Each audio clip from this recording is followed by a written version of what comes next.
செல்வத்தை கொடுக்கும் மகாலட்சுமியின் தங்கை யார் தெரியுமா?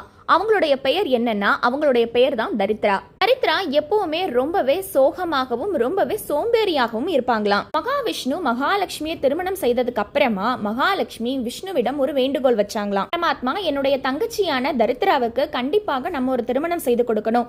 ஆனா அவளுடைய சோம்பேறித்தனத்தையும் பொருட்படுத்தாத ஒரு தியான நிலையில இருக்கக்கூடிய ஒரு முனிவருக்கு தான் திருமணம் செய்து கொடுக்கணும்னு சொல்லி பெருமாளை வேண்டாங்களாம். மகாலட்சுமியின் வேண்டுகோளை ஏற்ற விஷ்ணு பகவான் ஒரு அமைதியான தான நிலையில இருக்கக்கூடிய முனிவருக்கு தரித்ராவை திருமணம் செய்து கொடுத்தாங்க. தரித்ராவுடைய சோம்பேறித்தனத்தினால கோபமடைஞ்ச முனிவர் தரித்ராவை ஒரு அரச மரத்தடியிலேயே அமர்த்திட்டு அவரு போயிட்டாராம். அது மட்டும் இல்லைங்க, இந்த அரச மரத்தடியில ரொம்பவே சோகமா இருந்திருக்காங்க தரித்ரா. அவங்களுடைய சோகத்தை பார்த்த மகாவிஷ்ணுவும் மகாலட்சுமியும், நீ கவலைப்படாத, நான் உனக்கு கூட இருக்கேன்னு சொல்லிட்டு வாரம் சனிக்கிழமை தோறும் அந்த அரச மரத்துக்கு வந்து தரித்ராவை பார்த்துட்டு போனாங்களாம். அதனால ஒவ்வொரு சனிக்கிழமையும் நாம அரச மரத்தை வலம் வரும்.